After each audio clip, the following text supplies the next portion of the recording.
त्वमहीन पिता वशो त्वं माता शतक्रतो बभूविथ अधाते समनमीमहे। ओम शांति शांति शांति। ओम। शिकागो की इस पावन धरती पर आचार्यों की परंपरा में पला बढ़ा सौभाग्यशाली हूं मैं कि जिनके चरणों में बैठ करके ज्ञान का एक एक मोती इकट्ठा किया, उनके आशीर्वाद की छाया में मुझे बोलने का मौका मिला आपके सामने। और उससे भी बड़ा सौभाग्यशाली हूं मैं कि जब हिंदुस्तान में हम अपने बचपन को जीते थे तो लोग एक एग्जाम्पल दिया करते थे कि पूरी दुनिया में धर्म को और हिंदू शब्द को अगर किसी ने पहुंचाया तो उसका नाम स्वामी विवेकानंद है, और वो धरती शिकागो की ही थी। आज उस धरती पर आने के बाद मुझे लगा, पिछली बार जब मैं शिकागो में अटलांटा में डॉक्टर सोनी से मिला, उनसे पहले केवल उनके बारे में सुना था। जब हम 8वीं क्लास में पढ़ते थे गुरुकुल झज्जर में, तो एक पंजाब केसरी अखबार छपता था। उस पंजाब केसरी अखबार में एक फोटो आया था कि डॉक्टर सोनी किसी आचार्य को गाड़ी की चाबी भेंट कर रहे हैं वेद प्रचार करने के लिए और दयानंद और आर्य समाज के काम को करने के लिए। उन दिनों हम 8वीं क्लास में थे। गुरुकुल झज्जर के अंदर पंजाब केसरी अखबार में एक खबर छपी थी। ये बात ये मान के चलें, मिसेस सोनी यहाँ पे बैठी हैं, जिनकी छत्र छाया से सारी चीजें फलती फूलती हैं। उन बातों के साथ अपने उस संस्मरण के साथ बड़े हुए, और बड़े हुए तो एक कई बार कहते हैं ना कि एक झूठ को अगर आप 1000 बार बोलो तो आपको लगने लगता कि वो झूठ सच होगा। मैंने वो जगह नहीं देखी जहां पे स्वामी विवेकानंद ने भाषण दिया था, मैंने सुना है। लेकिन जब हम सुनते थे तो कहते थे कि लाखों लोगों के बीच में स्वामी विवेकानंद ने एक शब्द कहा, और उस शब्द के कारण स्वामी विवेकानंद और भारतीय संस्कृति को सारे के सारे दुनिया के लोग मानने और जानने लग गए। वो शब्द थे भाइयों, बहनों, माता और पिता के तुल्य। और जिस संस्कृति में पढ़कर जिस तरीके से वो कह रहे थे कि गुरुकुल की परंपरा में हम पढ़े और हम तो ज्ञान पुत्र हैं, ज्ञान के पिता या आचार्य सोमदेव जी, स्वामी प्रणवानंद जी, स्वामी आर्यवेश जी, जिनके चरणों में बैठ करके जिनको हमने अपना ज्ञान का पिता माना और ज्ञान के पुत्र बनकर के जिनसे एक एक बिंदु इकट्ठा किया, तब थोड़ा थोड़ा ये पता चलता गया कि हम कितनी बड़ी ज्ञान की पाठशाला में पढ़ करके बड़े हुए। इस दुनिया में जब झूठ को बेचा गया तो इतने सुंदर तरीके से बेचा गया कि धर्म और झूठ दोनों चीजें एक दूसरे के साथ चिपती चली गई, और लोग ये कंफ्यूज होते चले गए कि ये धर्म है या ये झूठ है। और जब धर्म और झूठ दोनों के दोनों समुद्र के किनारे पर जब डूबने लगे तो टंकारा की धरती पर एक व्यक्ति पैदा हुआ। एक प्यारी सी मां की कोख से एक ऐसा रत्न पैदा हुआ जिसने डूबते हुए धर्म को और डूबते हुए सत्य को, दोनों चीजों को उठाया और उठा करके पूरी दुनिया में प्रकाश के साथ फैला दिया। उस प्रकाश का नाम दिया आर्य समाज। एक ऐसा प्रकाश जिसके प्रकाश में प्रकाशित होकर के हम अपने जीवन को बड़ा कर पाए और खड़ा कर पाए। जब भी स्वामी विवेकानंद का फोटो आप देखेंगे तो एक वाक्य वहां पर उपनिषद का दिखाई देता है, उत्तिष्ठ जागृत प्राप्य वरा निबोधयत, उठो जागो और तब तक मत रुको जब तक तुमको अपने लक्ष्य की प्राप्ति ना हो। इस वाक्य को सुनते, देखते और पढ़ते हुए हम बड़े हुए। लेकिन जैसे ही पहली बार 6ठी क्लास में जब गुरुकुल में जाने का मौका मिला, 6th स्टैंडर्ड में, वहां पर जाकर के जिस तरीके से सुबह स्वामी आर्यवेश जी कह रहे थे, हमारा वेदारंभ संस्कार हुआ। हमारे आचार्यों ने कहा कि आओ तुमको अपने ज्ञान रूपी गर्भ में ग्रहण करते हैं, और ज्ञान रूपी गर्भ में ग्रहण करने के बाद जब 10 साल उस पावन धरा पर रह करके बड़े हुए और बड़े होने के बाद निकले, तो आप देखें कि हिंदुस्तान के स्कूलों में एक चीज लिखी जाती है, दरवाजे के दोनों तरफ एक तरफ लिखा रहता शिक्षार्थ आइए और दूसरी तरफ लिखा रहता सेवार्थ जाइए। कि जब तुम ज्ञान को ग्रहण करने के लिए आओ तो ज्ञान के मंदिर में जाओ, और जब ज्ञान के मंदिर से बाहर निकलने लगो तो तुम्हारा अगला कर्तव्य कि सेवार्थ जाइए। उस सेवार्थ को पाने के लिए, उस सेवार्थ को जानने के लिए जब गुरुकुल से बाहर की यात्रा प्रारंभ की, जिसको आचार्य जी कह रहे थे कि 18 साल हम तो इस आर्य समाज रूपी वृक्ष के एक छोटे से पत्ते हैं, पत्ते। इस वृक्ष को खड़ा करने के लिए अपने जीवन की आहुति स्वामी श्रद्धानंद, स्वामी दयानंद, पंडित लेखराम, पंडित गुरुदत्त और ऐसे कितने महात्मा, कितने गृहस्थी, कितने साधु, कितने संत जो अपने जीवन को बेल, लता, फल, फूल बना करके अपने जीवन की आहुति देकर के इस वृक्ष को खड़ा करने में चला गया। उनके वृक्ष को देख करके उस छाया में बैठ करके पढ़े और पढ़ने के बाद पता चला कि इसका कर्तव्य उतारना है, इसके बोझ को उतारने के लिए प्रयास करना है। जिस शिकागो के बारे में बड़ी खूबसूरती के साथ स्वामी दयानंद के सामने दुनिया में आज तक किसी भी साधु को खड़ा करने की हिम्मत किसी के अंदर नहीं हुई। किसी दुनिया के लोगों के पास कोई ऐसा साधु नहीं जिसका जीवन आसमान की बूंद, अमृत की बूंदों जैसा हो, जिसके जीवन की खुशबू मिट्टी की खुशबू जैसी हो। कुछ व्यक्तियों ने मिलकर के स्वामी दयानंद के सामने स्वामी विवेकानंद को खड़ा करने का प्रयास किया। आज से लगभग 22 साल पहले, कितने साल पहले एक सम्मेलन हुआ न्यूयॉर्क में, और जो स्मारिका छपी आर्य समाज की, उस स्मारिका में दुर्भाग्य से कहो, धोखे से कहो, स्वामी दयानंद की जगह स्वामी विवेकानंद का चित्र छापा गया। और स्वामी विवेकानंद के चित्र को छापने के बाद उसके नीचे लिखा गया आर्य महासम्मेलन। समय बदला, ऐसे ऐसे बालक जिस आर्य समाज की पतवार को लेकर के आगे बढ़े, जिस बालक जो आज बड़े बालक हैं, विश्रुत और भुवनेश जी, इतने सुंदर तरीके से चीजों को निखारते चले गए, बढ़ाते चले गए, बनाते चले गए।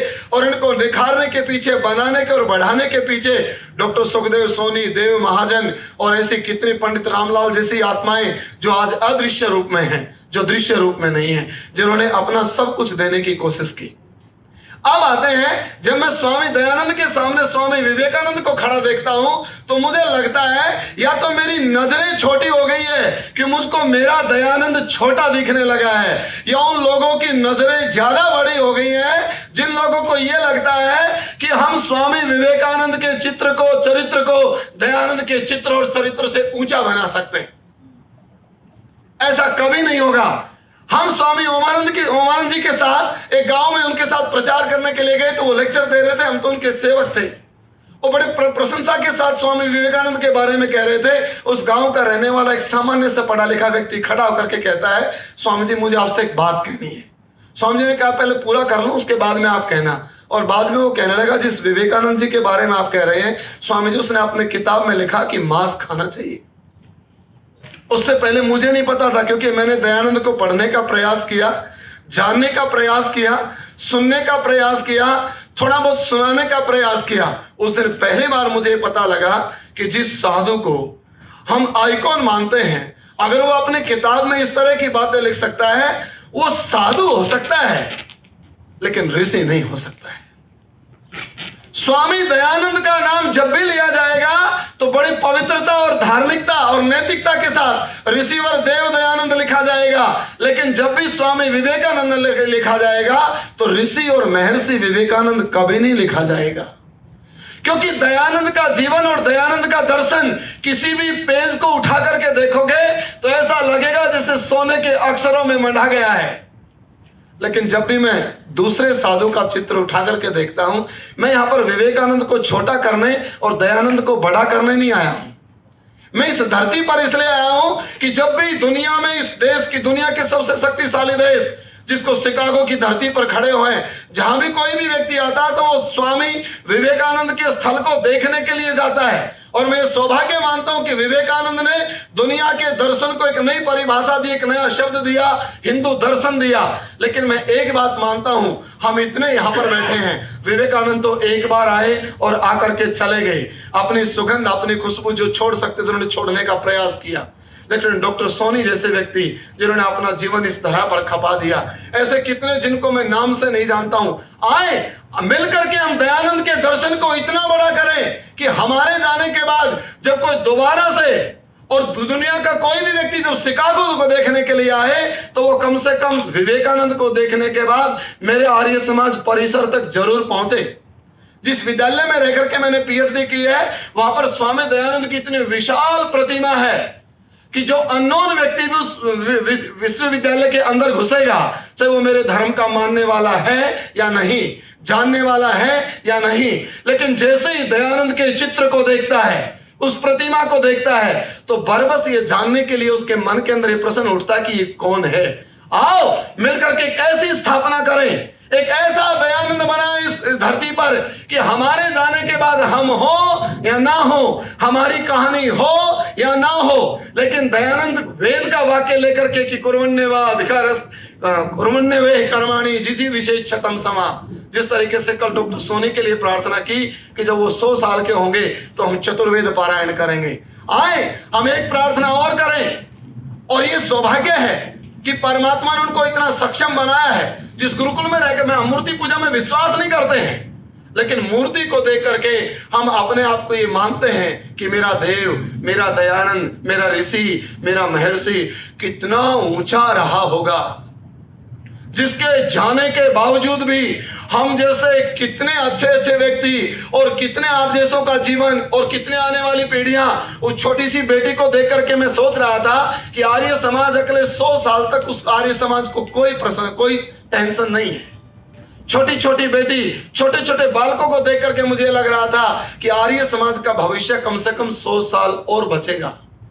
आर्य समाज के साथ जिन ब्रह्म समाज की, उससे पहले बाद में कितने समाजों की स्थापना हुई, आई और हवा होकर के चली गई। हम बचे, हम दुनिया में खड़े हुए और खड़े हैं, तो इसलिए है कि हमने दयानंद को पवित्रता के साथ ग्रहण किया है। आए इस पवित्रता को, उस आर्य समाज का मैंने वो प्रांगण देखा है।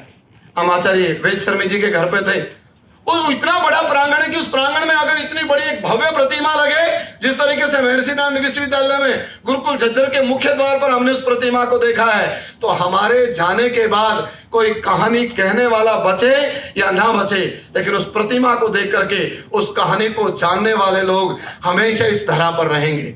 आए मिलकर के दयानंद के उद्घोष को हम बड़ी पवित्रता के साथ कहें। सुबह बातें चल रही थी, वेद बड़ा क्यों? क्योंकि वेद से बड़ा धरती पर आज तक कोई नहीं। वेद खड़ा क्यों? क्योंकि आप जैसे लोग वेद को अपने हाथ में लेकर के खड़े हुए हैं। और वेद चढ़ा क्यों?